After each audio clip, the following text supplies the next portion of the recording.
Good evening and a very warm welcome. My name is Elizabeth Masuta. I'm the Senior Office Program Officer at the Heinrich-Böll Foundation in the Africa Department. And I would like to welcome you all here live at the Heinrich-Böll Foundation in Berlin, and for the live stream also watching online, a very warm welcome. And we are very lucky tonight to have Professor Matthew Fitzpatrick with us today and his book, The Kaiser and the Colonies. The German colonial era and rule always take up a little bit of a limited space in the German historical self-reflection. And as a student of colonial German history myself, I am very glad that Professor Fitzpatrick has put the spotlight on this colonial rule processes and the role of Kaiser Wilhelm himself. Before we start, I would like to thank my colleague, Maria Kind, without whom this evening would not be taking place. And I would like to thank Thomas Fuß for suggesting to have this very important discussion today. I would also like to welcome Eliza Appley, who is our moderator for tonight. She is a producer, writer, and journalist, and has been working on the issue of colonialism and the contemporary impacts of this issue in other contexts and a multitude of contexts. So thank you for joining us tonight and for guiding us through this evening. Before we start, a few technical facts. As you've noticed, the evening will be taking place in English, and there will be a Q&A session at the end. We are very to have you to ask questions here live in Berlin and also via the live stream. Please enter your questions into the YouTube chat directly so we can ask them. And lastly, if you're tweeting, then please add us at @Böll_Africa so that we can follow the discussion. And now I wish us all a very imaginative and inspiring discussion. Thank you so much.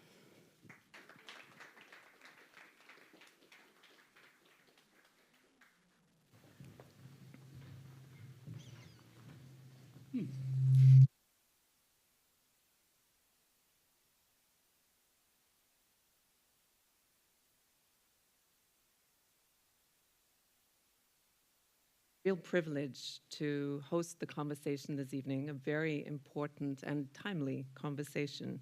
And thank you to the audience, those of you here in the room, and those of you joining us remotely for being here this evening. And I really look forward to your questions later in the evening. For those of you who don't know Professor Fitzpatrick already, allow me to give a brief introduction. Professor Fitzpatrick is a professor of international history at Flinders University in Australia, with a specialism in German and European history, including the history of European imperialism, German liberalism and nationalism, and the comparative history of empires.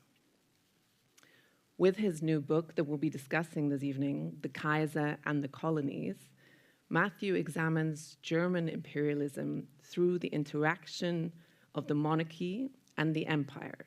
So two systems of political control based on social stratification and inequality.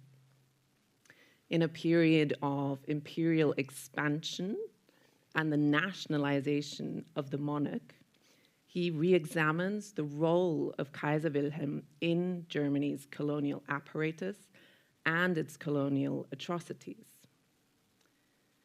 He also places an emphasis on the decision-making of non-European monarchs and explores when and why monarchs in colonized lands decided to cooperate with or resist German imperial expansion. And while by no means diminishing the profound structural asymmetries of imperial power, this attention to the specificity of each colonized territory and the decisions of its indigenous ruler moves, I think, beyond a one-dimensional understanding of colonialism, a deficit framework, to consider instead the agency and the inventiveness of the colonized and their own diplomatic as much as colonial histories.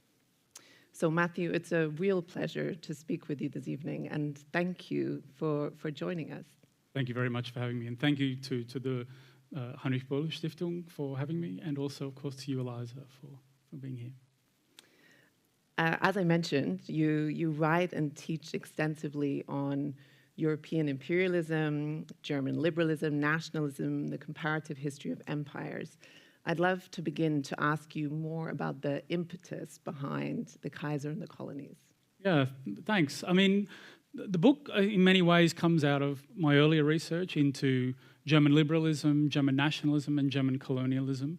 And I suppose the way in which the German state, but not only the German state, was involved in bringing a large number of different areas around the globe under its control. One of the things I suppose that is important to think about is that when we talk about the German Empire, which of course in English really loans itself to this idea, that we're really thinking about not just the space that's in Europe, but rather a globally competent, and I mean by that a globally situated power that is really interested in expanding itself politically, demographically, and economically across the globe. So I have been interested for a long time in that process. Now, part of that comes from being a person who lives himself in what you might call a settler colonial space. That is to say, prior to 230, 240 years ago, the very place I live in, of course, was very different. I live on unceded Ghana territory. That is to say, the Ghana people are the owners, the custodians and owners of the land upon which I live. But mapped over the top of that space, of course, is a city, Adelaide. So Tandanya was the area of Ghana land that I live on. And Adelaide is a space that was mapped on top of that. Adelaide, of course, named after Queen Adelaide in the United States, in the United Kingdom, but of course, originally a German royal, Adelheid. So over the top of this indigenous space, we have this European construct, this European state. So the processes by which those kinds of things occur have always been of interest to me personally. Now, grafting onto that, of course, is I suppose, my own kind of intellectual interest in the German Empire and German history more broadly, and the way in which, I suppose, on the one hand, colonialism itself has been perhaps overshadowed, and on the other hand, the way in which, quite often, probably perhaps too simply, the empire has been seen simply as the construct of a single individual. So that is to say, in many books you would read the idea that we're talking about the Kaiser's Weltpolitik, the Kaiser's global policy, or the Kaiser's attempt to create an empire. Now, in my earlier research, that didn't seem to make much sense to me, in fact. In fact, if anything, the Kaiser seemed to be somewhat peripheral. Certainly Kaiser Wilhelm II, by the time he comes on the scene, most of the German Empire has been already established.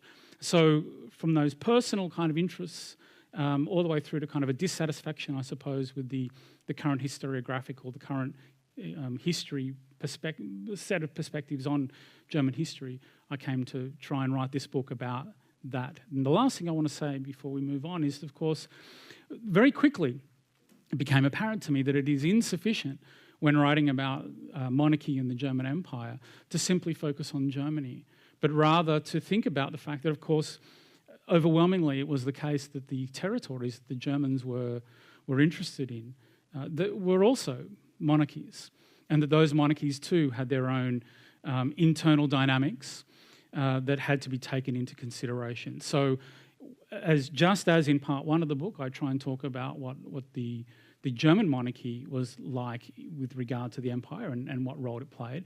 So too in part two of the book, I wanted to get a sense of how monarchy operated in the rest of the world, particularly when confronted with the material realities of German imperialism. Thank you so much.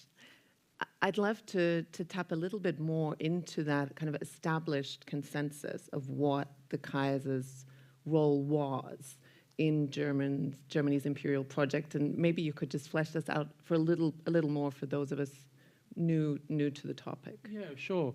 So it's fair to say that for many, the Kaiser still figures as, if you like, the linchpin of power within the German Empire. So, of course, the great doyen of the history of Wilhelmine Germany and of Kaiser Wilhelm II, John Rolle, his work is extraordinarily important, and he, for more than 40 years, has argued quite strenuously that we really have to think about the kingship principle and the monarchy as central to the power constellation of Germany.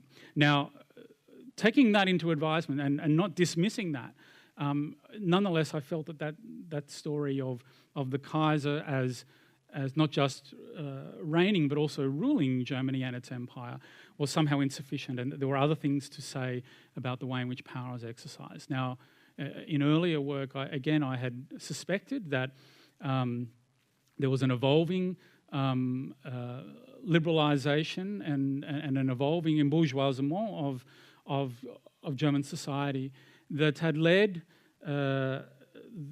certainly not only the Kaiser but also aristocrats within Germany more broadly into a situation in which they were becoming less central to power. That is not to dismiss their role, but to say that gradually they were moving away from the centre stage and were increasingly their power was being contested by liberals, and indeed not only by liberals and by the ascendant kind of merchants and industrial class, but also, of course, by those who worked in the factories of those people. That is to say, the industrial and working class, but also the peasantry of Germany. So that these people are starting to have an increasing voice in Germany, and so I wanted to think, well, if that's the case, what role does the Kaiser play? And so I wanted to problematise the idea that somehow in 1896 the Kaiser announced Weltpolitik and that it had somehow come out of the blue, but rather to contextualise it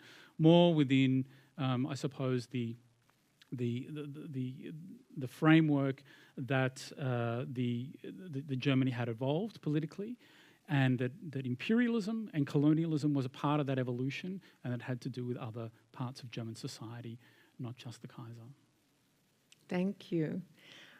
In terms of reappraising the Kaiser's role, we'll be getting into more details over the course of the evening, but I wonder if it would be helpful to also just kind of map out what was the wider apparatus of responsibility in terms of bureaucratic responsibility, managerial responsibility, this kind of vast network that was given responsibility for Germany's colonial exercise. Absolutely. So originally the colonies are supposed to be a purely mercantile affair. They're supposed to be the territories of private enterprise. This very quickly falls apart as a plan, or becomes insufficient. And that is when you see, I suppose, and alongside the merchants, you see the emergence, of course, of governors. You see the emergence of a coercive apparatus, namely the military, in various guises, not always the same. Different colonies are dealt with in different ways. But you also see, I suppose, that, well, the thing to point out about the governors before I go on is that because the colonial spaces themselves are not they're not stipulated in the Constitution as part of German territory. If you have a look at the Constitution, they're not listed. So that means that they are extra constitutional spaces in a sense, which means that the Kaiser, at least on paper, has an enhanced kind of sovereignty over these spaces. So theoretically, the Kaiser could play a deeply deeply kind of dictatorial role even, but certainly a very important and very powerful role in the colonies. But in fact, what happens is that once he is elected or he is advised who should be governor for a space, that governor then takes over the apparatus of the colonial state. Not alone, and their position is always contested. It is contested, of course, by local elites, and and local monarchs who, of course, are attempting themselves to come to terms with German colonial power, and also, of course, are also coming to terms with the position that they find themselves vis-a-vis their own subjects. So that is to say, they cannot simply act alone without reference to their people. Now, alongside this kind of this uneasy, I suppose, relationship, and it varies from place to place, between governors and local monarchs, you also have German missionaries, and indeed not just German missionaries, but missionaries from a number of places. You have German settlers who have their own very strong ideas about what the colony should become. You have merchants and planters who are also themselves very firm about what should happen. And of course you have, from time to time, either German or local military, militia, navy, who are also involved there. So this is a very kind of convoluted space, and quite often we're talking about, I mean, if you take, for example, German Samoa, you're talking about a place that really only has 300 Germans or so living there. In fact, it's only really German Southwest Africa, Namibia, that is at least striving towards that kind of settler colonial status. Instead, in most places, you have a very thin veneer of German, both merchants, but also officials, judges, and others, people working on taxes. But generally speaking, it's a very thin veneer of Germans who are attempting, often unsuccessfully, to impose themselves upon a pre-existing set of political and economic relations. So a Kaiser that is, as you rightly point out, both domestically somewhat contested in terms of his power and remit, and then also perhaps in practice not really exerting so much power over these colonized lands as might have been previously suggested. I'm really curious to hear more about how the Kaiser then interacted with these monarchs in colonized territories. Because as you alluded to earlier, it's this period in which monarchy itself is coming under increasing scrutiny. The monarch has been nationalized. His legitimacy is subject to a congruence with national interests. It's no longer about monarchic ties or dynastic ties. So how did Kaiser Wilhelm interact with monarchs from non-European lands? Yeah, I mean, certainly, the Kaiser is strangely immobile. You don't see a lot of royal tours. You see instead gift giving as a process of creating relations. You see governors acting on behalf of the Kaiser, offering portraits of the Kaiser, presents from the Kaiser. So gift giving becomes a very important way of creating and maintaining relations. There is also, of course, the visit by the overseas monarch, that is to say, the monarch from the colonies themselves. And this is done for a number of reasons. One of them is, of course, they believe that perhaps a personal relationship with the Kaiser is in some way a way to create a shortcut to the heart of German political power. So when, for example, King Chulalongkorn of Siam comes to Europe to visit not just the Kaiser, but a number of monarchs, he does so in the belief that what he is doing is creating a personal relationship with European monarchs that will protect Siam from the predations, particularly of the French, but also to a certain extent the British. Now, he's mistaken in that, and in his diary and in his accounts of that, Chulalongkorn admits that that's not how things work, and but he had to find out that the hard way. So we do see a number of people come to Berlin as royal guests, and here the Kaiser plays an important role. I mean, he really is, if you like, invested with the power and aegis of the German state, and for this, if you like, summit diplomacy, he is indispensable. But to take it to the next level, to try and to establish certain types of political relationships with Germany, those monarchs have to go elsewhere.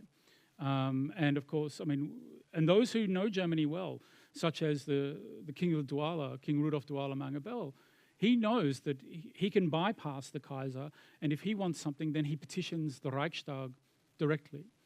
But for other monarchs for whom the German state is a little more opaque, they're not quite sure exactly with whom they should speak, then making a beeline for the Kaiser is a necessity for them.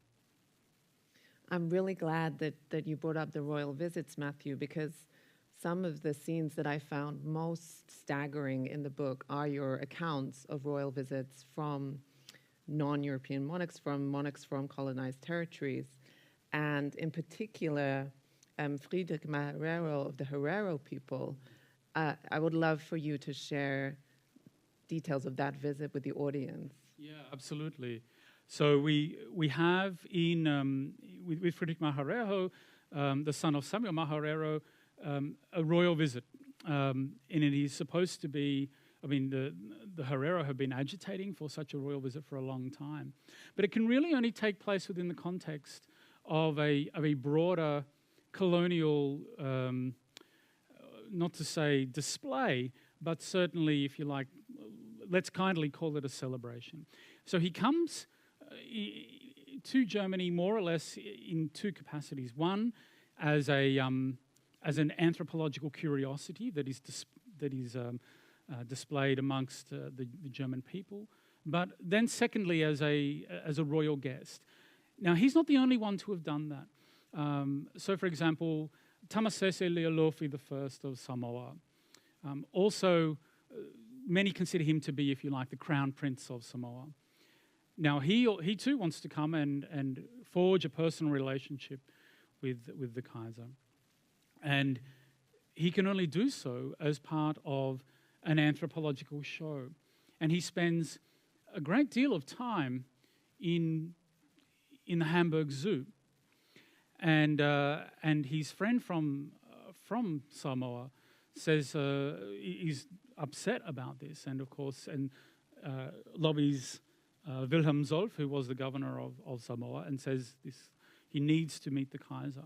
And eventually, Tamasese, like Heinrich Mahahero, is also able to meet the Kaiser.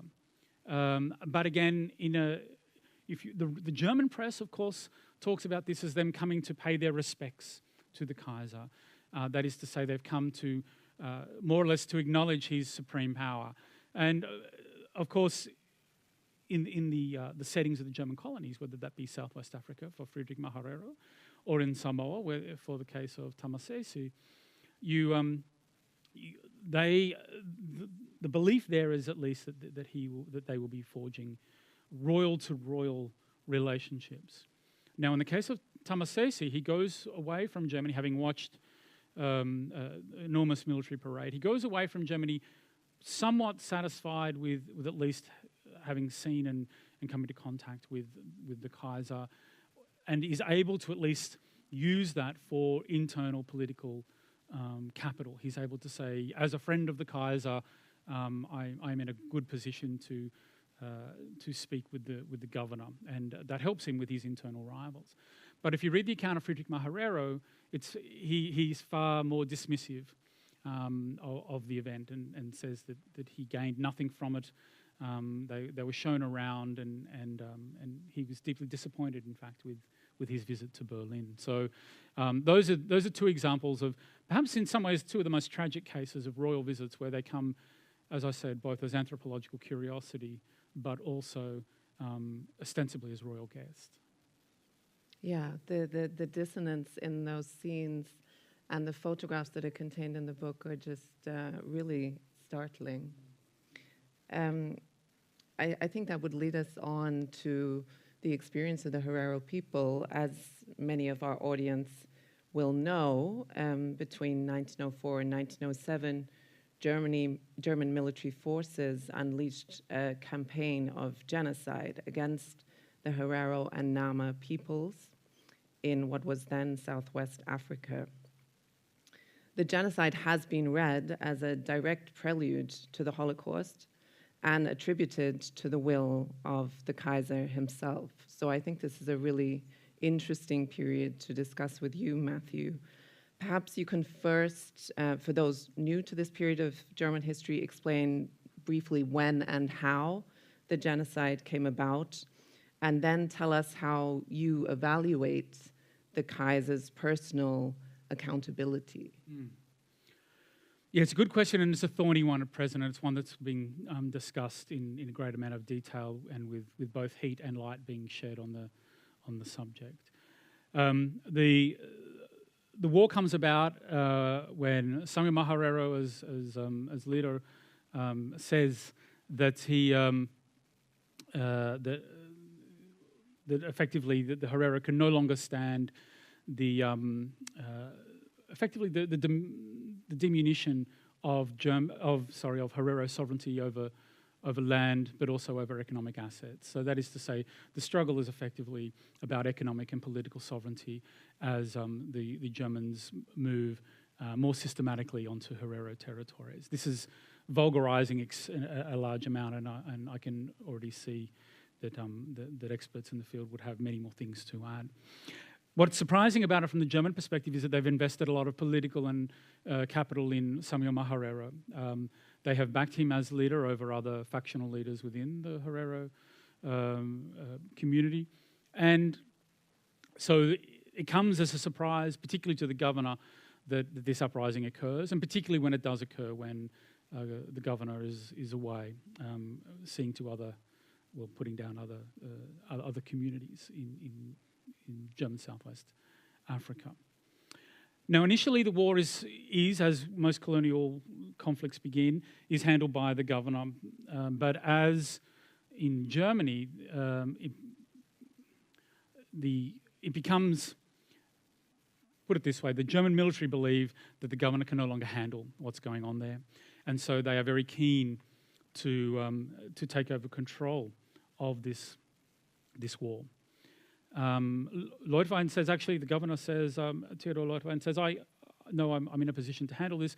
And the colonial office, the Foreign Office, Colonial Office, are very keen to maintain control over the campaign as well.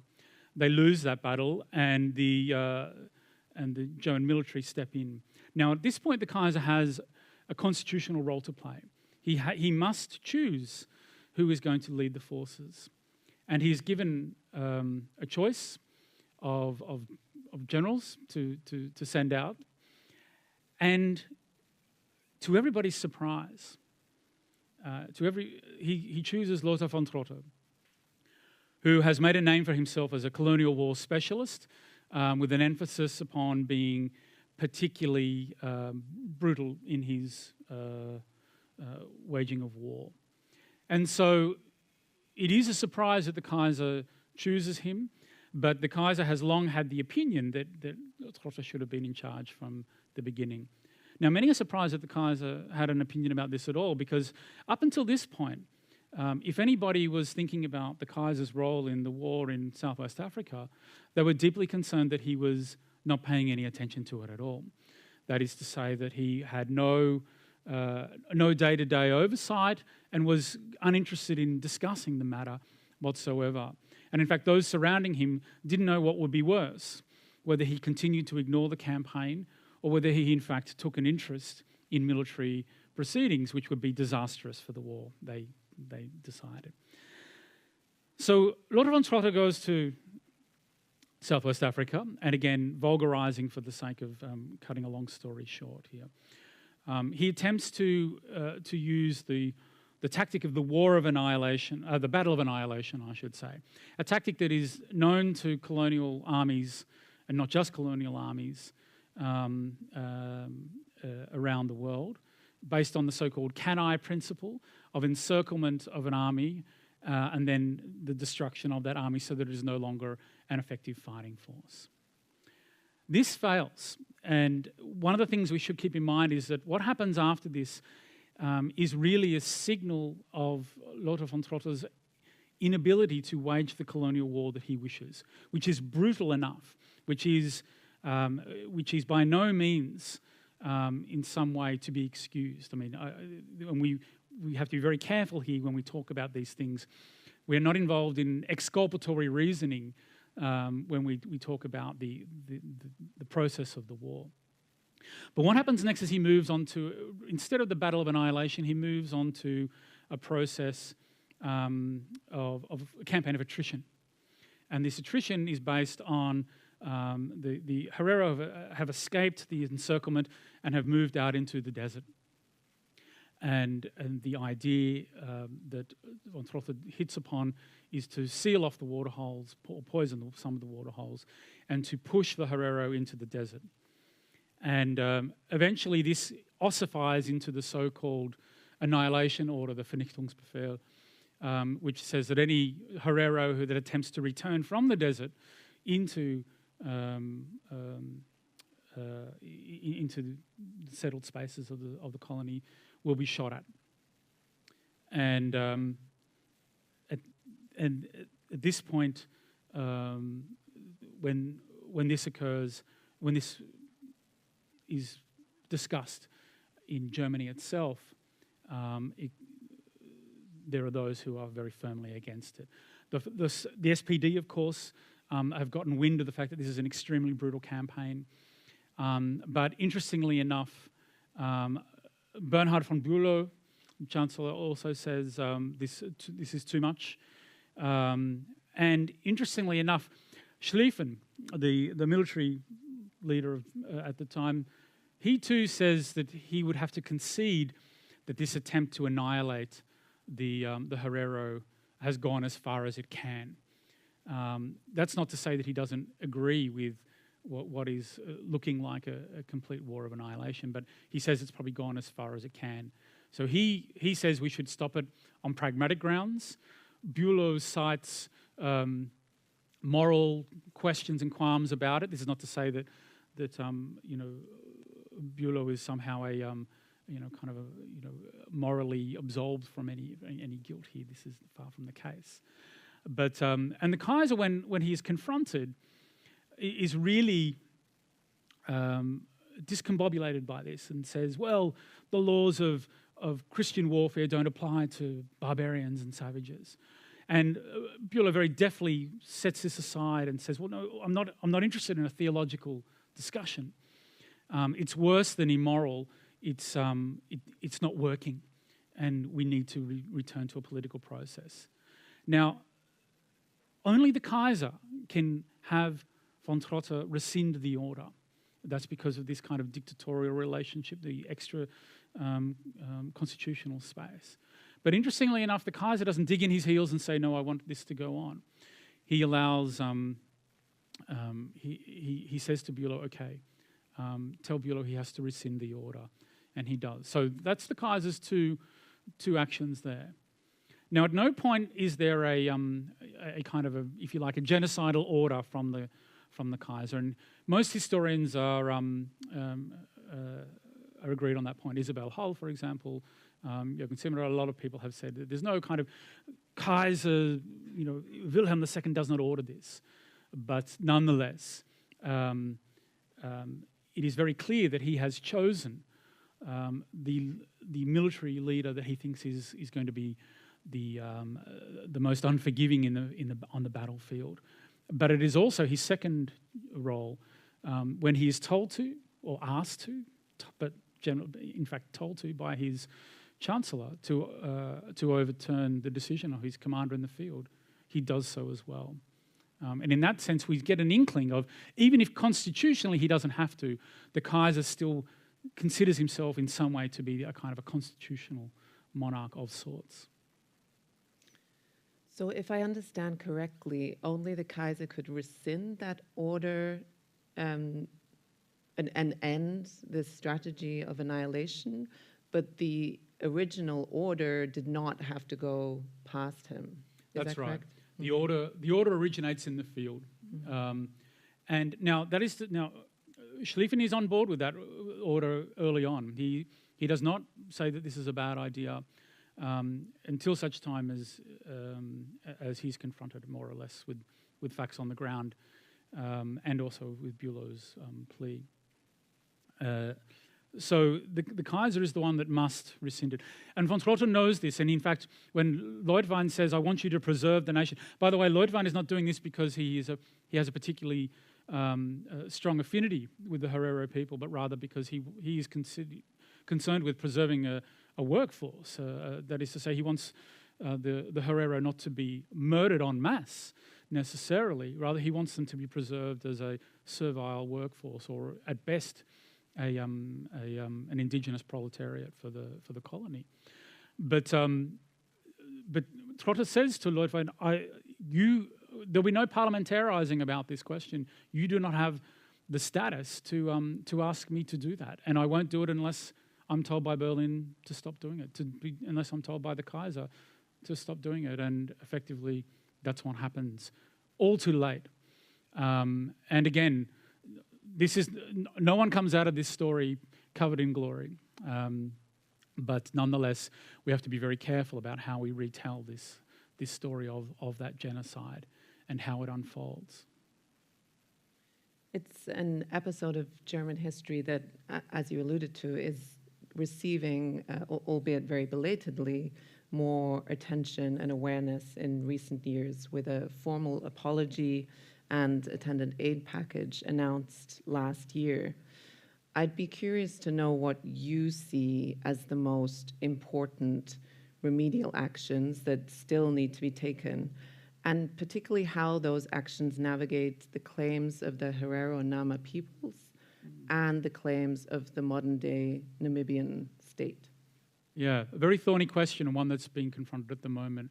From my perspective, of course, I mean, I think that it's important that that this be led from Africa out, that is to say, from Namibia out, and also that we have to differentiate, of course, between the communities directly involved and the Namibian state.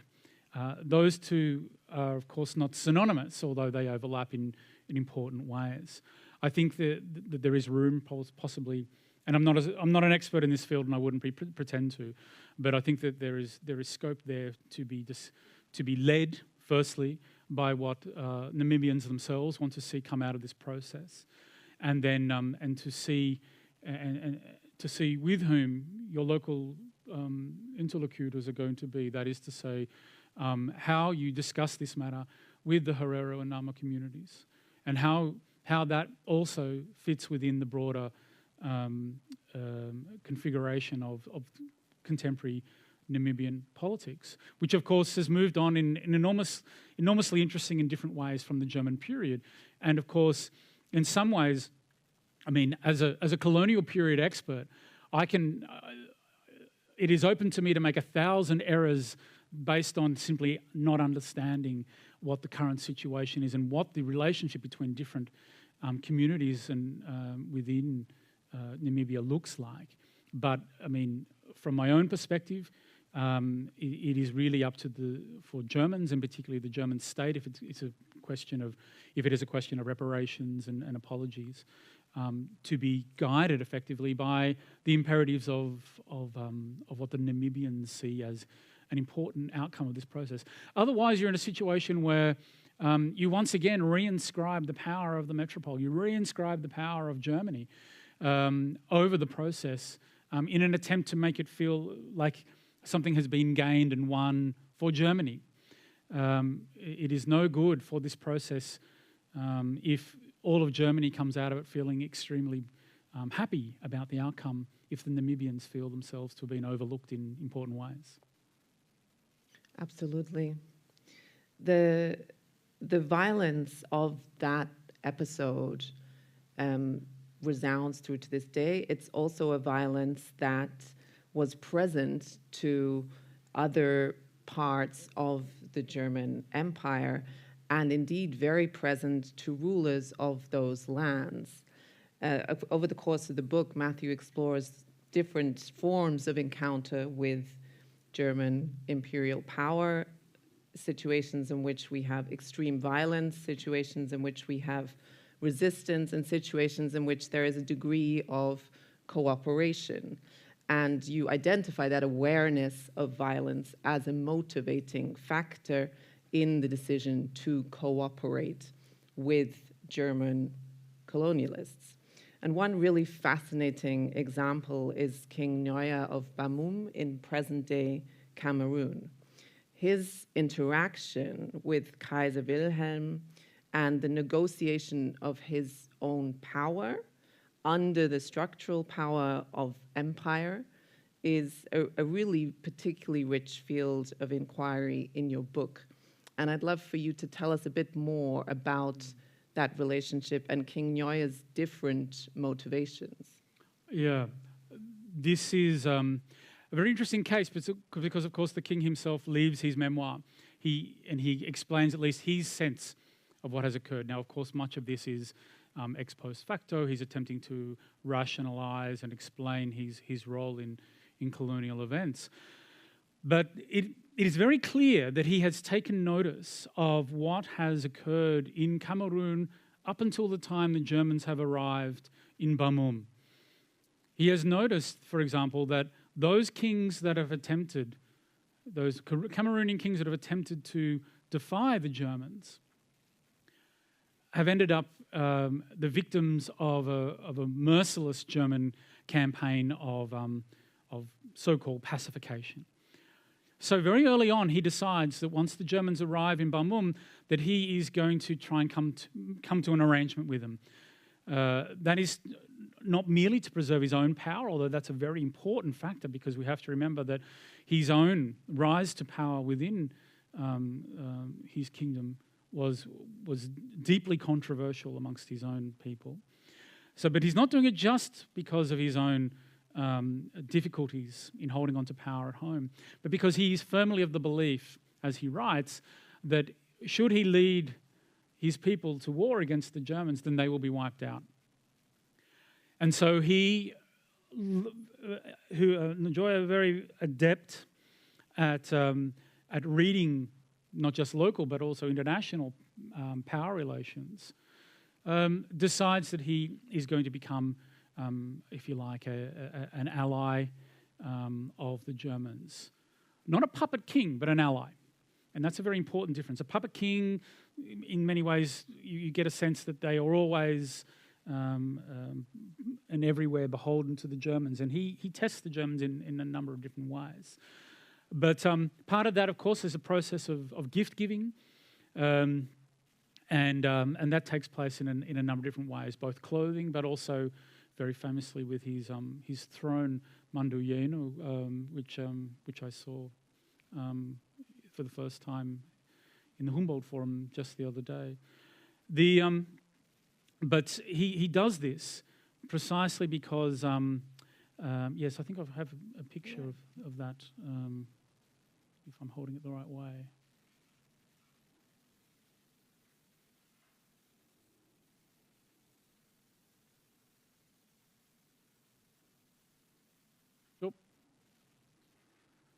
So there we have the throne there on your right, my left.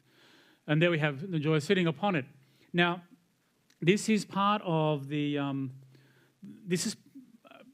his diplomacy. And one of the things I try and point out in the book is that all around the world, the places I'm looking at, whether it be in the Pacific, whether it be in Africa, whether it be in Asia, and whether it be in parts within these areas, and I'm very concerned to differentiate between these various places, and indeed even within, say, a place like Cameroon. But what Njoya decides upon is that he is going to take part in a diplomatic relationship, not just have a colonial relationship. And that's something to bear in mind, that Cameroon, like Southwest Africa, like everywhere else, has a diplomatic and a political past, not just a colonial one. And this is part of that diplomatic past. Now, the king decides that it is extremely important, therefore, that the Kaiser see him as a close ally. And that works. It also allows him, incidentally, the opportunity to take part in a military campaign against his enemies to the north, the Banso speaking, the Nassau people of the north. And the Germans retrieve for him there or at least it appears they have retrieved for him, the skull of his father who has fallen in war against the enemy of the kingdom of Bamum. And it's at this point, after having retrieved the skull of his father, that he decides then that the Germans can receive the throne, that they have asked him several times whether he would give it up to them. Several times he's refused. After this war, he decides that he will give the throne to the Kaiser. Now,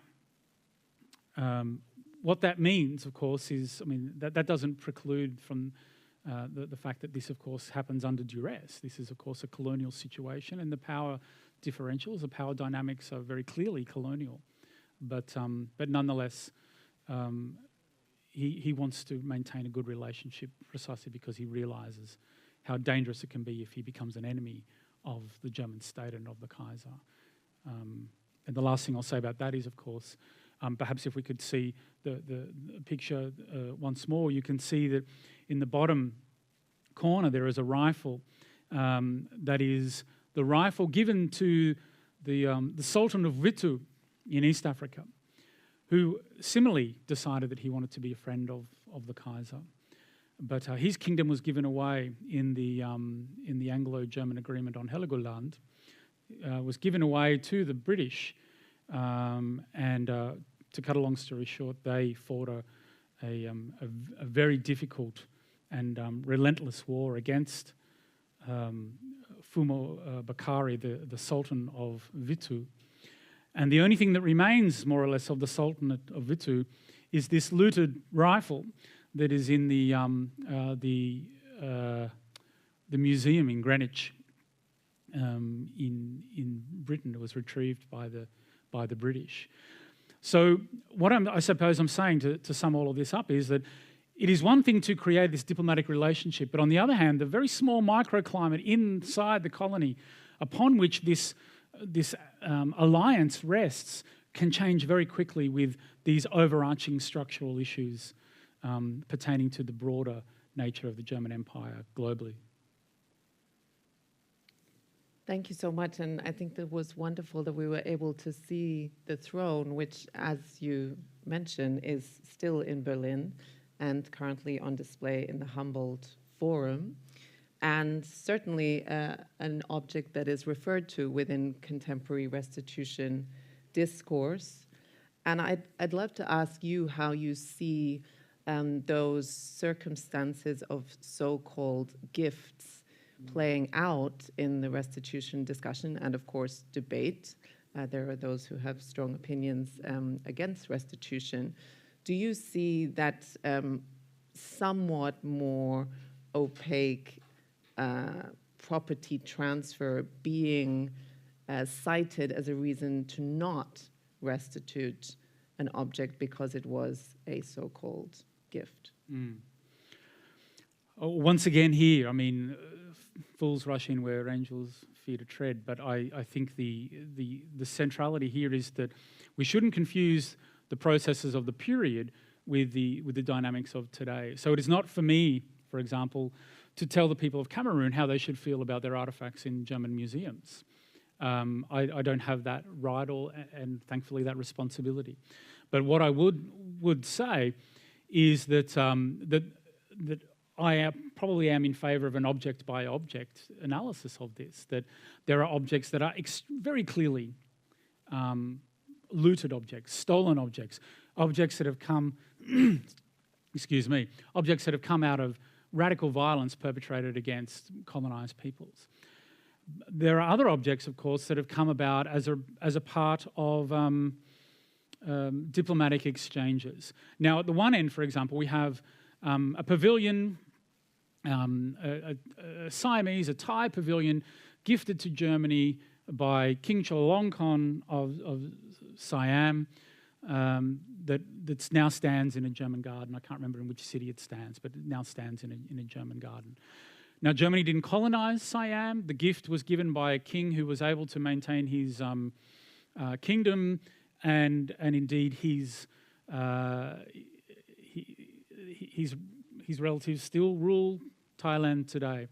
There is a difference between that and the Benin bronzes, or the rifle of the rifle of Fumo Bakari of Vitu. Now, somewhere in between those, between a gift freely given by at least a nominally powerful monarch of Asia or Africa or the Pacific, and a gift that is not a gift, but a stolen object. That's where I think Mandu Yenu sits, in that kind of uneasy zone. As I said, Cameroon was clearly a space of radical violence, but at the time there is a decision that the king of Bamum will give this gift to the Kaiser. He is disappointed by the gift he receives in exchange. He gets an orchestrion, which is effectively a glorified organ. And he says at the time, I would have preferred to have gotten some property in Germany, frankly, or would have preferred to got something I could use. Because this gift is of extraordinary value, this throne is of extraordinary value. But returning to my original point, I think that it is important that we be led by the communities that this most directly affects, and that is the people of, in this instance, Cameroon. And if the people of Bamum feel, or the successor state of it, feel that strongly that this artifact belongs there, then perhaps there is an argument for that. I mean, I think too that we're quite often too ungenerous about this process of restitution. Quite often we see it as kind of a wrestle to the death until finally someone must concede that either they will or will not receive this. I think in many places it is, of course, open to say that these are the objects we have. How do you feel about them? What is their current status within contemporary culture? Yeah. Yeah, and I think also so important, I mean, I think the case-by-case approach you allude to is extremely important, and also to think beyond the object itself, right? Like the object cannot just be a kind of appeasement of everything that has gone before, and it's very important to think about the myriad other dynamics that coexist with that object transfer, and indeed, in some cases, the ways in which an object transfer can be a cover for subsequent exploitative geopolitical arrangements. Absolutely, yeah. So we've spoken a little about King Nyoya of Bamum and his strategies of cooperation and diplomatic efforts with German imperial agenda. I'd like, as we move towards the Q&A section, to end by discussing a figure of defiance, the Douala king Rudolf Manga Bell, who lived and studied in Germany, who visited the Kaiser, if I'm not mistaken, as a young man, and became a figurehead subsequently of colonial resistance, also in present-day Cameroon. Can we talk a little more about him? Yes, absolutely. And he is one of those figures that that knows Germany well. And it is expected, in fact, that he will be an African royal who will be easy to deal with. That is to say, the Douala people had a history of having found ways to cooperate with German colonists in many surprising ways, and in fact had conceded some very difficult decisions in that process. What occurred, however, is that the Germans decided that they would effectively breach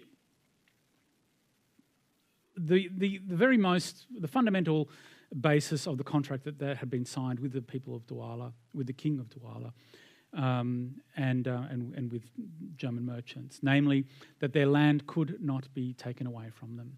And it was this question of territorial sovereignty that was central to what happened next.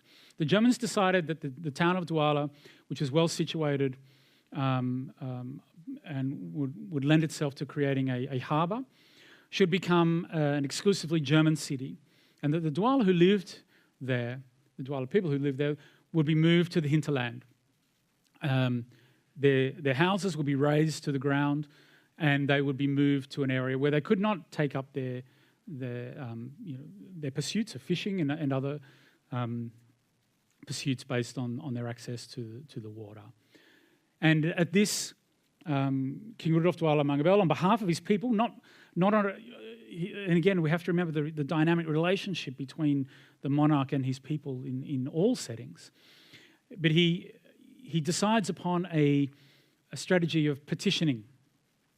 Not petitioning the Kaiser necessarily, although that is done as well, but rather the petitioning of the Reichstag and a press campaign that will allow the Germans to see that very plainly that what's going on is clearly a crime against the people of Douala, that their homes are being destroyed, that they are being forcibly removed, that they are losing their territorial sovereignty and indeed their political sovereignty.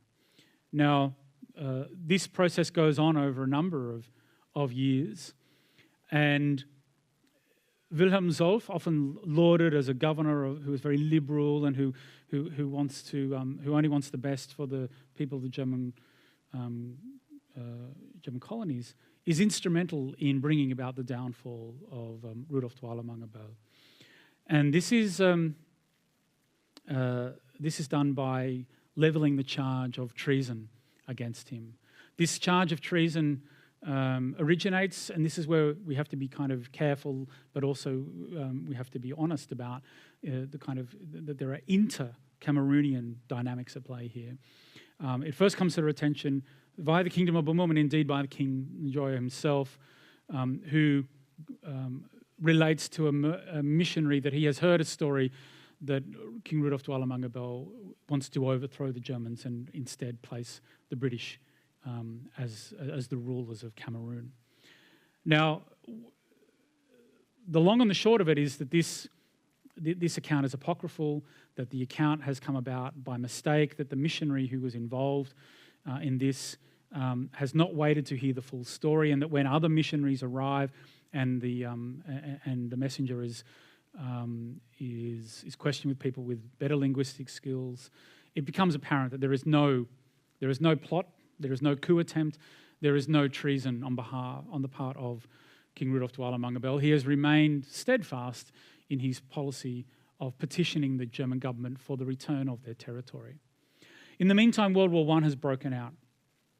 And what that means is that what happens in other places and indeed in Cameroon at other times, namely exile of a politically inconvenient ruler, is not open to them. And so it is decided that King Rudolf Douala Mangabell, and also his close associate who has been instrumental in this process, Ngozi Din, that they will be hanged as a result of their actions. And that duly occurs. Now, at the time, the German missionaries are pleading with the governor to stop this crime, this judicial murder from occurring. But it is so important for both domestic quiet in Germany, because the SPD have been hitherto enormously angry about this case, but also to the missionaries and the Central Party, the Centre Party. They've also been very angry about what's going on there.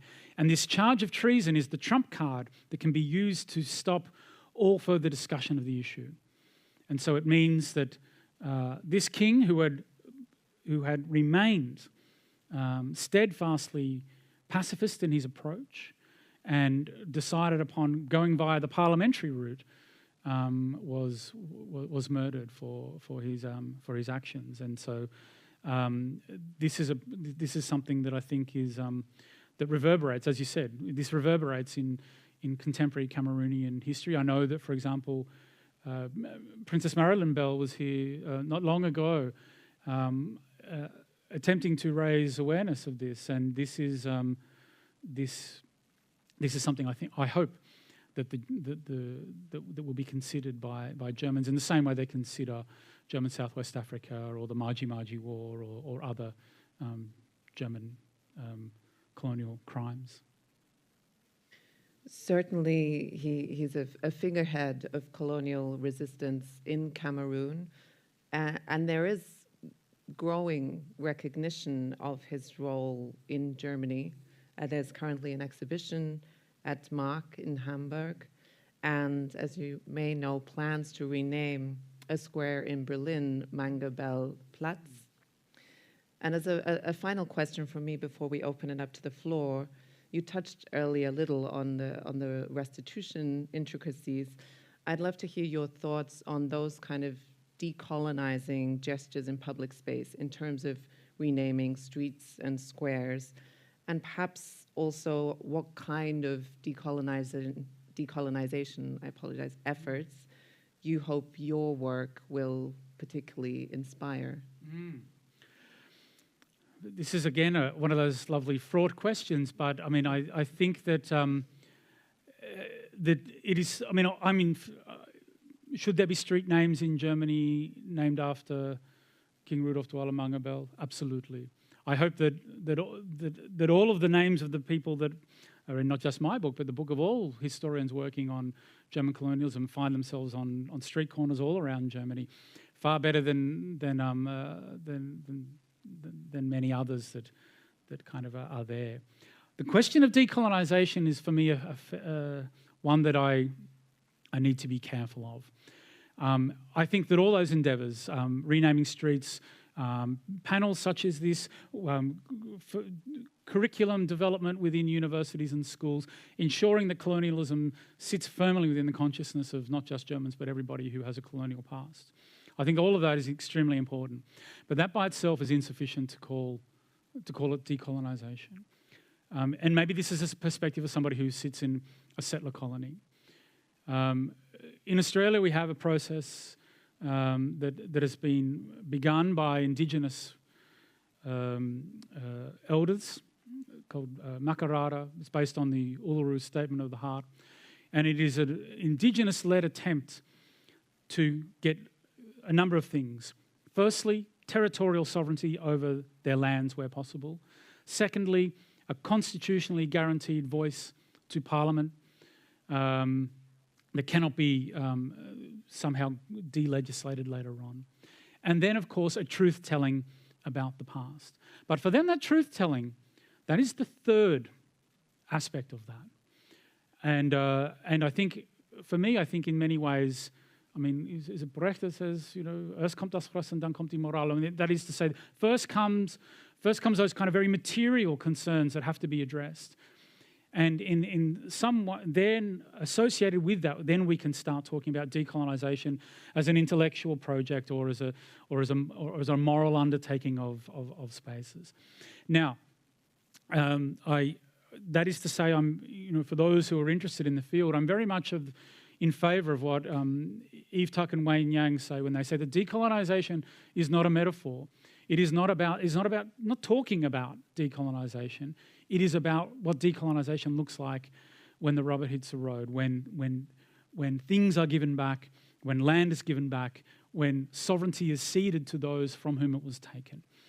Now, those are the things that I see as imperative in not just Cameroon or in German colonial lands, most of which have been decolonized, but certainly everywhere around the world. So that is to say, to get around to the basis of your question, I don't consider my work to be decolonizing in and of itself. I cannot decolonize me. Everything about me is colonial. The land I live on, stolen. The university I go to has a history of using Indigenous people as anthropological curiosities. Everything about me and the institution I work at is colonial. And no more than von Munchausen can raise himself from the mire by his own hair can I decolonize myself and my country. But what I can do, hopefully, very modestly and understanding my very small role in things, is offer tools to people wishing to decolonize. If there is something in that book that helps the people of Cameroon or Samoa or New Guinea or Namibia or elsewhere, if there is something in that book that will help them with their projects in the world, then I feel that I've done my work. But I'm very, very much a second-order player here. So that is to say, I see myself as offering tools. I have a skill set. I can more or less understand German when I read it, when I hear it. I can translate that into English, and I can pull the strands of German colonialism together in ways that perhaps have not been done by others. Every chapter here, by the way, has been discussed by other historians who've done amazing work, and I stand on the shoulders of giants in so many ways there. But that is my skill set. But decolonisation, I think, is very properly led from those who seek to decolonise their own lands and indeed their own history. So on the question of, some people talk quite often about epistemic decolonisation, and I think that is again properly led by those who are seeking to decolonise their own experience of having been colonised. So I very modestly offer up that work as a part of that process to those who can then undertake the work of decolonisation. And I hope you don't see that as me attempting to walk away from my responsibility. I take my responsibility as an historian quite seriously, but at the same time, I know my place in terms of what needs to be done, and that is to simply offer up the evidence that I can find.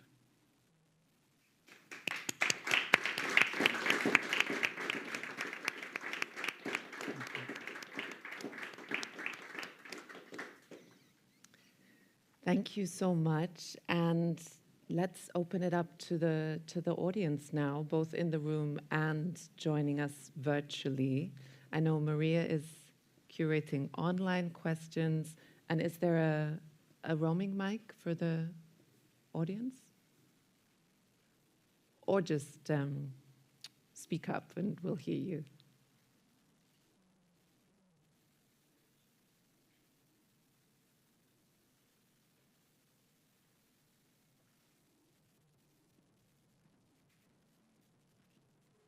Oh, there.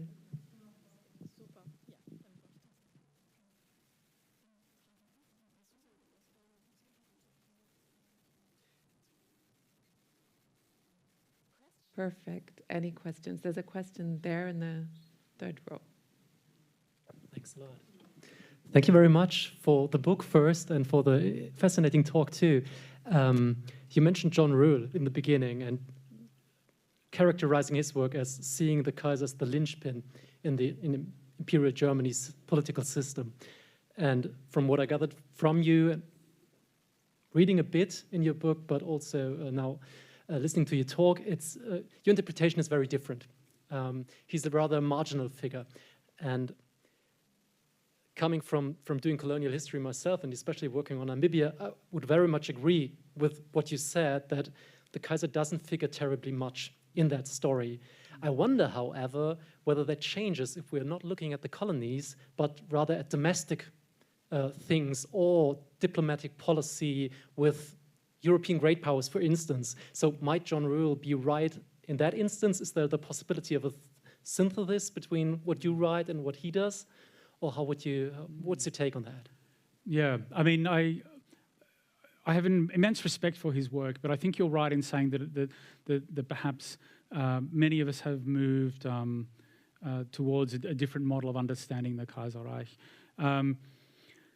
But even if we look within Europe, the complaint I see when I read diaries and when I read the files is complaints effectively about either the fact that the Kaiser out of nowhere wants to do something and it's utterly impractical, or alternatively that he pays absolutely no attention and he becomes very famously called the Reise Kaiser, the travelling Kaiser, who's far more comfortable in his special train going off to somewhere to meet people, or better still on a cruise either in Scandinavia or in the Mediterranean. I don't see him necessarily as... Take the issue of correspondence, and quite often I mean, of course, the Kaiser gets his correspondence every day, and he is kept informed, I mean, as constitutional monarchs always are, kept informed of what's going on. And he writes notes, yes, this is great, no, this is not great, we shouldn't do this. And quite often that is sort of seen, if you like, as a royal order. The Kaiser says we have to do this. But of course, what usually happens, often that correspondence is formulated very carefully so as to say, well, of course, we can do this extremely sensible thing, or we could also do this utterly disastrous thing. I suggest we do this very sensible thing. And the Kaiser writes, yes, this is a very good idea. And should he choose an option that is not being expected, quite often then there is a process whereby there is silence for a while, and then there is a quiet process of explaining that goes on. To give you an example, I mean, the one thing that cannot be explained away, for example, is the Kaiser's role in seizing a position in China. But of course, before that happens, he orders that 4 other places be seized in China, and this is always ignored. And the difference is that this time, firstly, he telegrams directly to the fleet and says, "Do it," and they've done it before anyone can step in. But secondly, he's just had a conversation with Bülow, who unfortunately is not in Berlin when this happens, where Bülow says to him, the next time there is a crisis in China, that will be our moment. We will strike. And the Kaiser says, this is a great idea. And Bülow says, yes, the next time that, should a missionary be murdered, then we will strike. 2 missionaries are murdered. And the Kaiser immediately writes to Bülow and says, great news, I did that thing we talked about the other day. You must be extremely happy about this. Now, Bülow, of course, says, yes, no, this is great. But behind the scenes, he's then writing back to Hohenlohe and saying, what are we going to do? And there's an attempt to unwind this. And that nearly works, but the long and the short of it is that it doesn't because of what's happened in China already. Now, you asked specifically about Europe, and even in moments of summit diplomacy in Europe, again, I'm going to take an example that has to do with the external world, but focuses on Europe.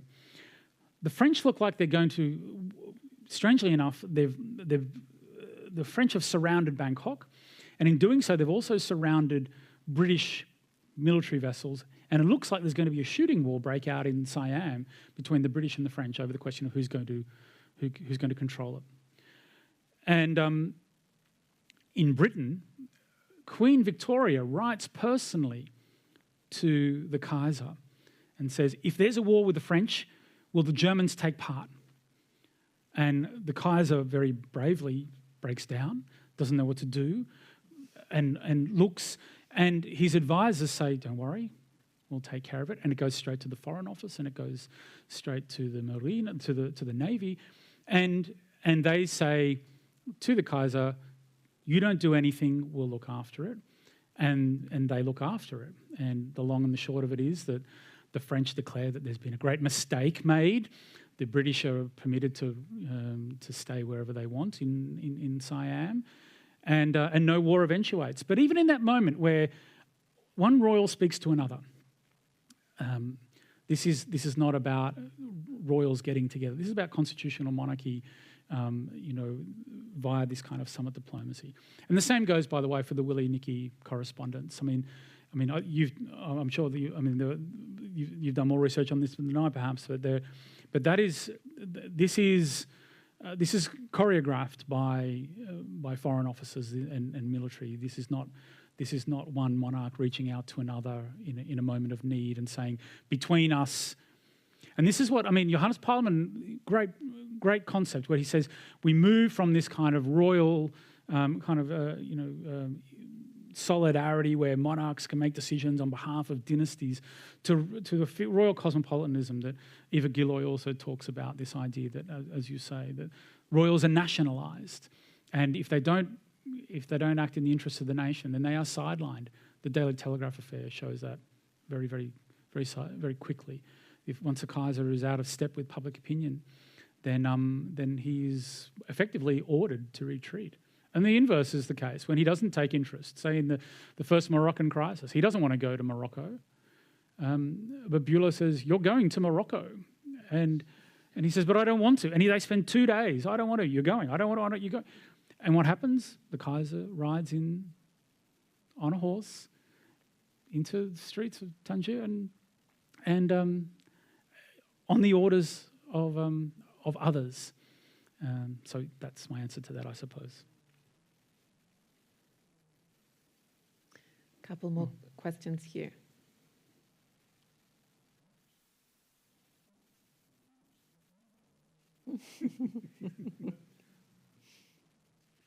Thank you very much, Matt. Very just straightforward. And you may have actually partially already answered this, but this is what I wanted to ask anyway, so here it is.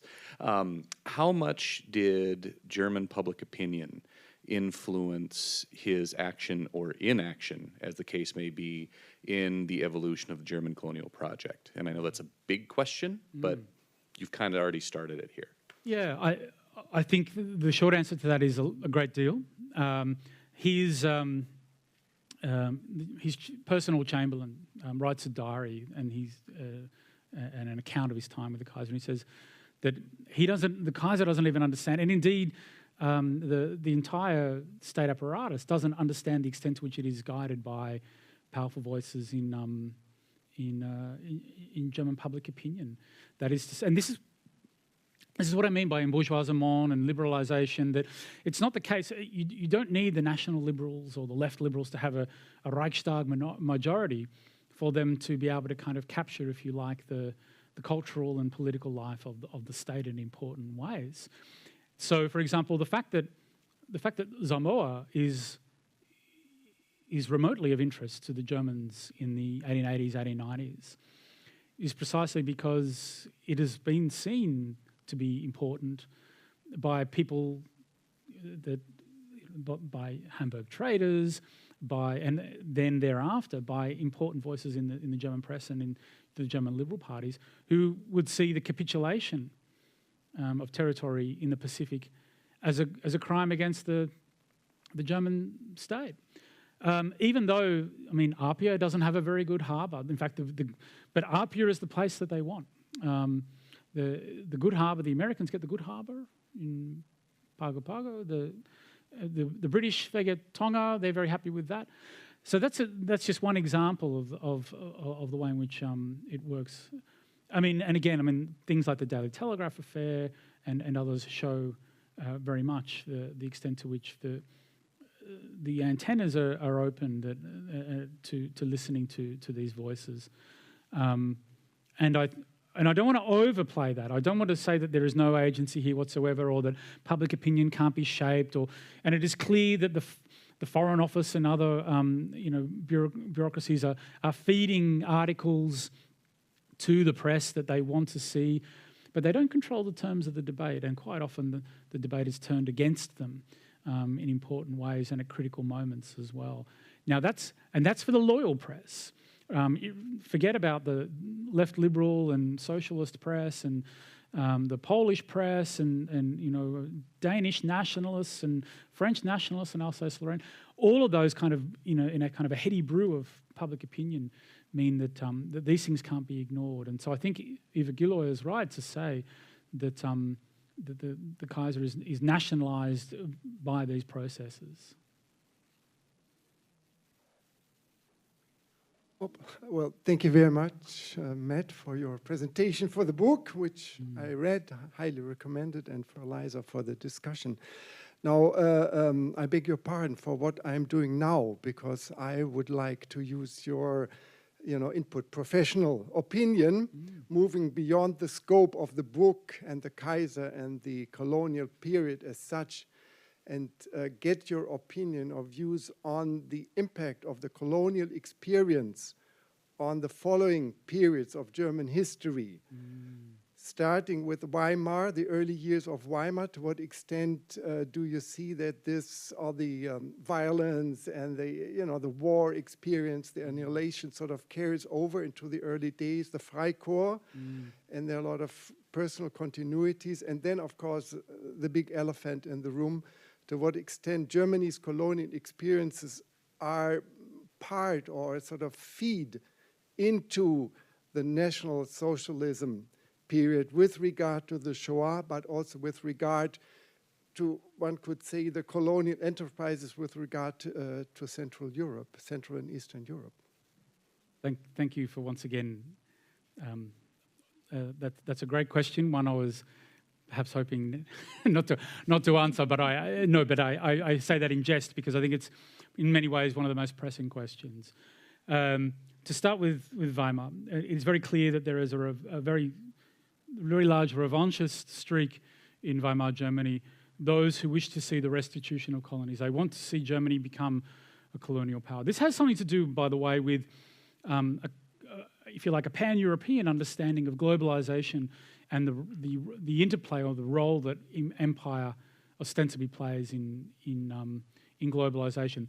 At that time, it was difficult for many to perceive of a way to penetrate markets without empire. Utterly erroneous, but nonetheless, that's how they saw it. Now, this colonial lobby was not. It was well supported, particularly amongst, again, national liberals, but also others. So leading figures, Gustav Stresemann, for example, he's a colonial enthusiast as a young man. Others are colonial enthusiasts as well, and they do what they can to drum up support. The Nazi Party, of course, are very keen to use anything that looks like nationalist noise early on to support them, particularly in their electoral phase, let's say. So that is to say they attempt to co-opt these colonial groups, and indeed they bring them under the umbrella of the Nazi Party once the Nazis come to power. But of course they are sidelined, and certainly by the time of the war, they are sidelined to the extent that they are simply not offered a paper ration, so that they must stop writing about Africa when they're interested in the East. And I think that is something that should be kept in mind. That in some ways the colonial lobby is useful nationalist noise for the Nazis. Now that's not to say that Heinrich Schnee, for example, enormously important liberal figure in Weimar, very famously writes a letter why he's no longer a member of I think it's the DVP, and that he's becoming a Nazi because he thinks that they will be more effective in their propagandizing on behalf of the German colonies. Now, to turn to the question of the Holocaust. Both are, of course, genocides. I am not one of those that says that simple Euclidean geometry dictates that there must be a linear path between this genocide and that genocide. In some ways, I see that there are substantial differences in the, I suppose, political, social, and ideological framing of those genocides. Now, of course, to the victims, they're not interested in the niceties of whether or not they're being murdered on behalf of liberal imperialists who want to further settler colonialism in their state, or alternatively because of a particularly virulent form of anti-Semitism that says that some people simply should no longer exist. So I don't want to build that difference up too much, but I do think that there are important ideological differences between the two genocides. I've written about this. I think and the thing I said, I suppose, then is that I called the Holocaust, the Shoah, an abject response, an abject genocide, in the sense that it was an attempt to expel from the self part of the self the part of the self that was seen as no longer the thing that, I mean, Julia Kristeva talks about, if your hand is on your body, it is part of your body and you feel comfortable with it. Once it is severed from the body and lays before you, it elicits revulsion, and you want it to be rid of. You want it rid of. And in that kind of abject response, I think, is what is going on in the Holocaust. And I think that is slightly different ideologically, epistemologically, to what's going on in the settler colonial spaces. Now, these are fine differences, and I don't want to belabor them in any sense. There are some things that can be talked about in terms of, as you say, personnel, for example, von Epp and others that can be talked about as carrying over between the two periods. But were I to think about where colonies and colonial genocides fit within the Nazi worldview, settler colonialism abroad and German colonialism as it existed in the Kaiserreich was in fact an example to be avoided. This is precisely what you should not do. We shouldn't do these things because it upsets Britain, because it is unnecessary. We will seek our fortune elsewhere. And I think there are differences in the way in which the Horero-Nama are seen, and the ways in which the Jews of Europe are seen by the Nazis. But as I said, these are very fine distinctions, and I don't want to give the impression that they should in any way... I think we're capable of saying two extremely terrible events occurred in German history, more than two, of course, but let's take these two genocides. We don't have to, I suppose, bring them together necessarily in every aspect, in every dimension. But it's a very difficult question, and you can tell that I'm trying to back away from some of the harder edges of it. I think it lends itself to extremely careful analysis rather than generalities. But I'm sorry if that answer is disappoints. I'm not sure.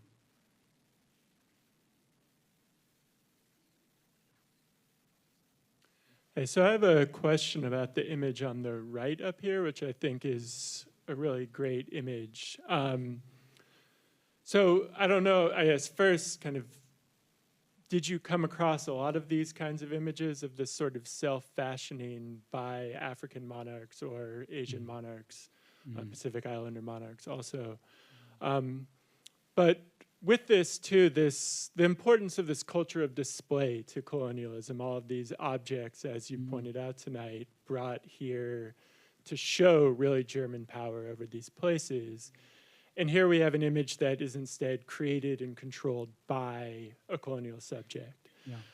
So with that, I guess, a couple of things. One is, do you see an attempt to really try to create an image after the Kaiser specifically among monarchs in German colonies? And then second, how were these images distributed? As to another aspect of Eva Golle's work, right? The importance of the images of the Kaisers in Germany.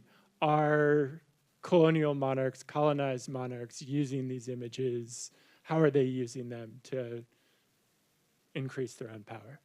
Yes, I mean, not only this image, this image is a very important one because it is, as you say quite rightly, a display of authority, a display of power, and one that is positioned, of course, within a European frame of reference. Not exclusively, I hasten to add, it has its own lineage. King Joya-Bamum is perhaps the primary figure there that is really overtly cultivating a kind of a cult of the Kaiser. Very self-consciously dresses as he has seen the Kaiser dress. I may even have an image if that's possible. Yeah, this one. Right. And in fact, so close does Joya and his troops so close do they follow the kind of sartorial power of Germany that they are eventually ordered to stop dressing as Germans because they are confusing locals. They think they are Germans. They are the German army. But the other thing you can see alongside that, of course, is his dress, his Islamic dress that he wears. And that is to say that he very carefully cultivates a kind of a sartorial sense of it belonging both to the German world, but also to the Islamic world of the north of Cameroon and elsewhere in Africa. So that is a very clear sign that he's cultivating an image. Now, others, of course, I mean, King Chulalongkorn, Prince Saifang, the Shah of Iran, all of them are extremely happy to have photos alongside the Kaiser for domestic purposes, but also to demonstrate to other colonial powers in Europe that, look, I stand shoulder to shoulder with the Emperor of Germany. So there is a very clear attempt to manage that kind of imagery, and we see it in a number of different ways. How that is spread and disseminated, that is harder for me to answer, and in many cases I simply don't know the extent to which these are closely disseminated. Many of these are disseminated within the colony themselves. But of course, within the colony, of course, the dress itself speaks. It's of course because the Kaiser doesn't come to them. Quite often, these images go to the Kaiser. But again, this is about that premise of thinking that, and that if you create a strong bond with the Kaiser, then you somehow benefit from it politically, which is, again, sadly mistaking the way in which the German state works. And I mean, there's a good example of King Kabua of the Marshall Islands who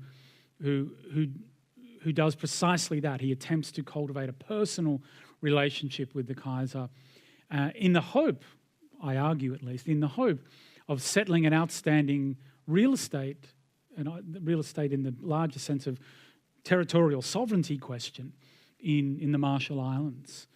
In fact, the Kaiser is guided away from even writing a letter to Kabua because in the past, King Kabua has threatened to take up arms against the Germans if he doesn't get his way on this territorial question. So on the one hand, he's playing the diplomatic game, Kabua, of trying to ensure that he has a personal relationship with high-standing officials, German officials, both in Germany and in the Marshall Islands, but also threatening that if things don't go his way, that he is going to take up arms against them. So this is what I mean about that there is not just a colonial history, although there's a very important colonial history to be told. There is also a political, diplomatic, military, economic history to be told, and these kinds of images are all part of that story.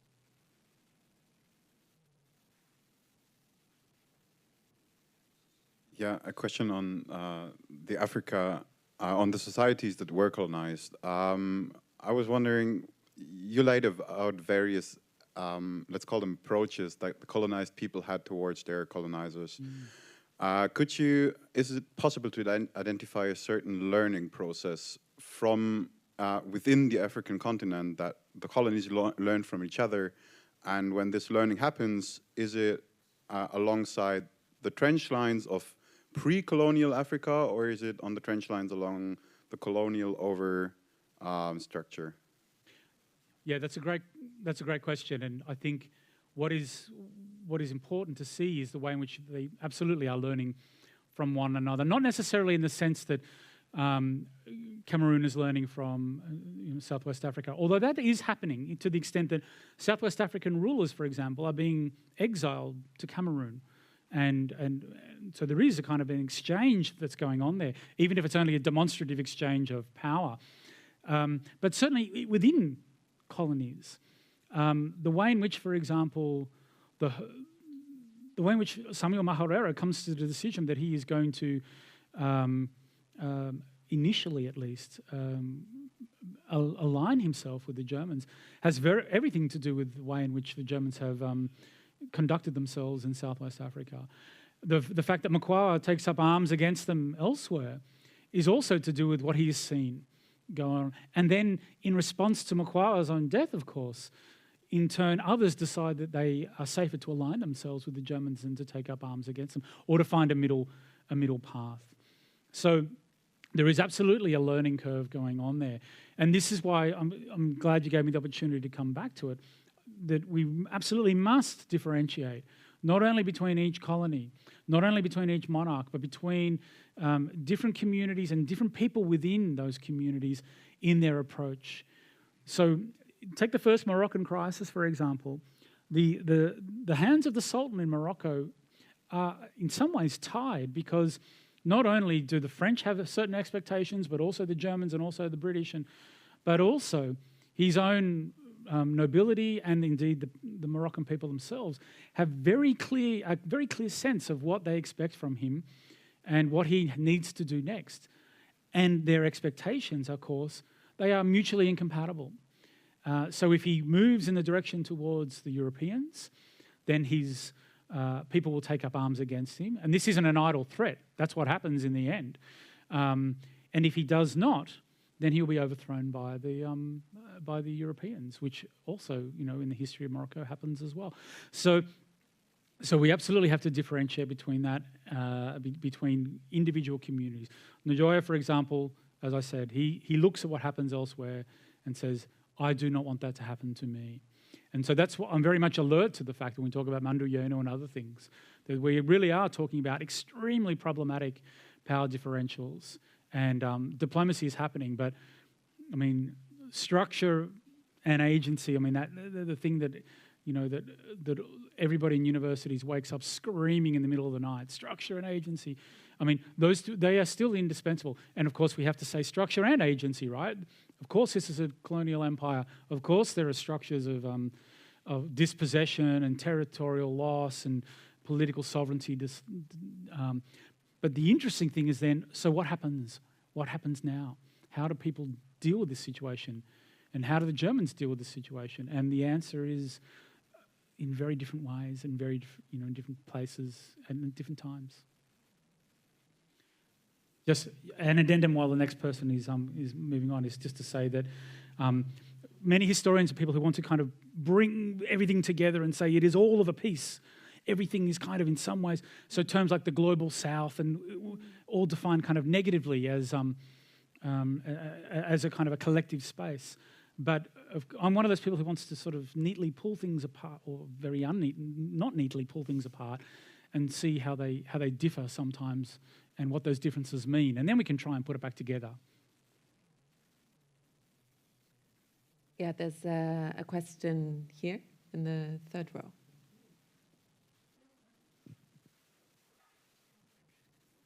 Yeah, thank you very much for the book and the talk. I'd like to come back to the question of decolonization and the ways we deal with this colonial history today. And I'd really be interested in getting your take on the Humboldt Forum, which has already been mentioned before, and not just in the context of restitution debate in the larger context, but really about, or in regards to the specific symbolism of this building, because it's the reconstructed or partly reconstructed city palace, which has been sort of very closely connected to Wilhelm II. He was the last king or Kaiser to reside there, and so on. And yeah, I just wanted to to hear what you have to say about it, because to me it's still puzzling how, like 20 years ago, people thought it would be a good idea to reconstruct this thing and then to put in the colonial objects into this building, and it seems so absurd, sort of. It's maybe also a way, it reflects on the way we have changed, or the way we think about colonial history have changed in the last 20 years. But now we have this building, and do you think that there's any way that you can make this, we can make this work? Sort of, can this be a space for decolonizing the museum, or is it doomed to fail from the beginning? So. I comment only because you asked. I don't want to be impolite.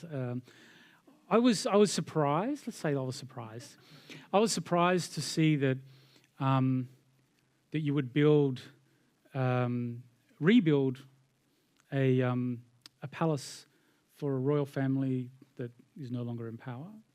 that there is no real reason for it to exist there in that space.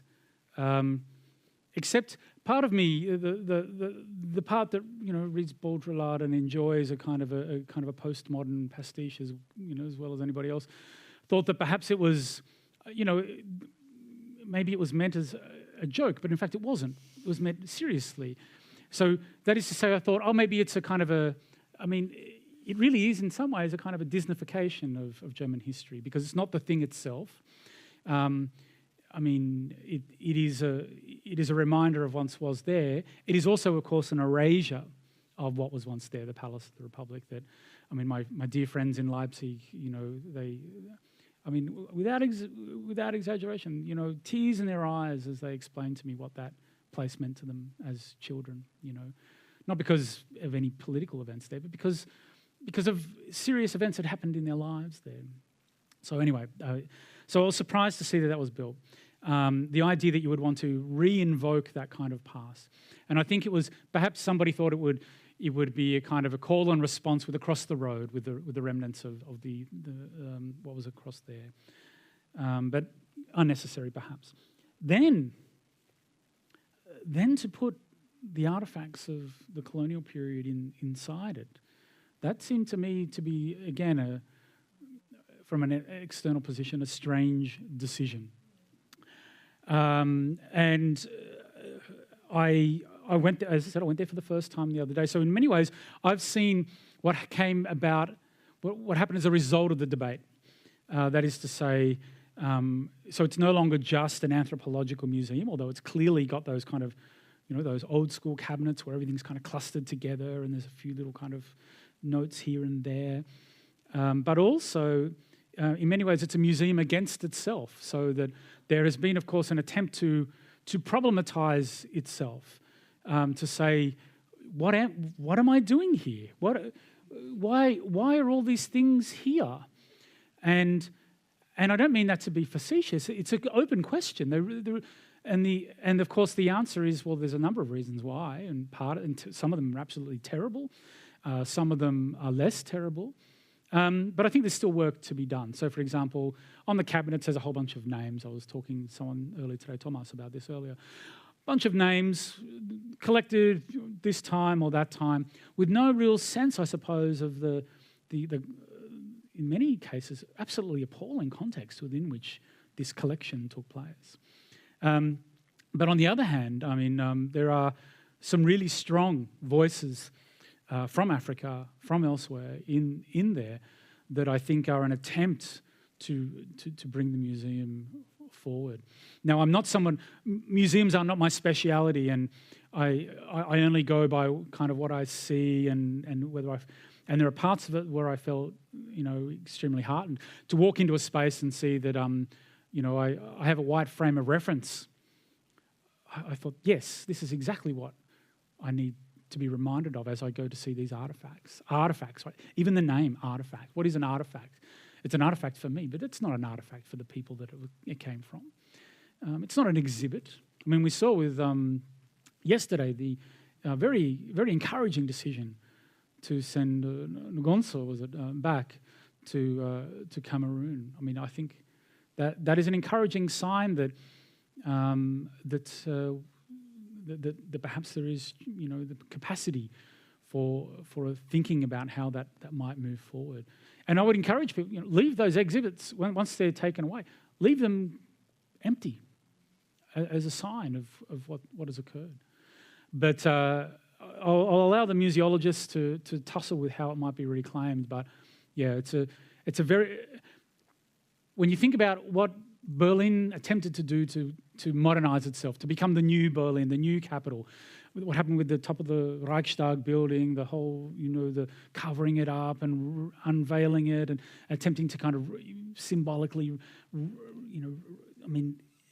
even those projects are deeply suspect in some ways in terms of the rebirth of the nation, so to speak. But nonetheless, at least there was an attempt to look forward.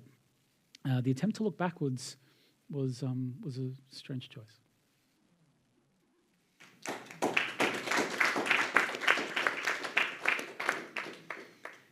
I think we have time for one more question, if there is one. If not, I think that was a very strong end note for our conversation. So thank you, Matthew. Thank you. Thank you.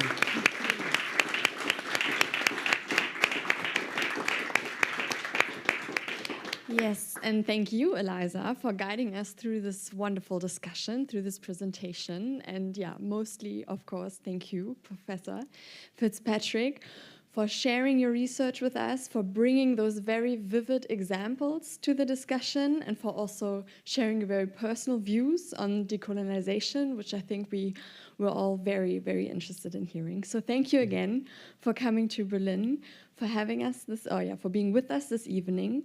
Thank you to all of you for your participation, for those very interesting questions, poking a little bit to enrich this debate. Thank you so much also to the technical and organizational support team that made all this possible today. And lastly, we've touched on a few points. I would like to tell you about an event that is happening Thursday, also here. Live at the foundation, but also via the live stream. We have the author Charlotte Wiedemann and her new book, Den Schmerz der anderen begreifen, Holocaust und Weltgedächtnis, which will be moderated by René Aguida from the Deutschlandfunk Kultur, and it will be in German. So thank you again for your participation. We hope to see you all again soon, and I hope you have a safe journey home. May it be long or short. Thank you. Thank you very much. Thank you.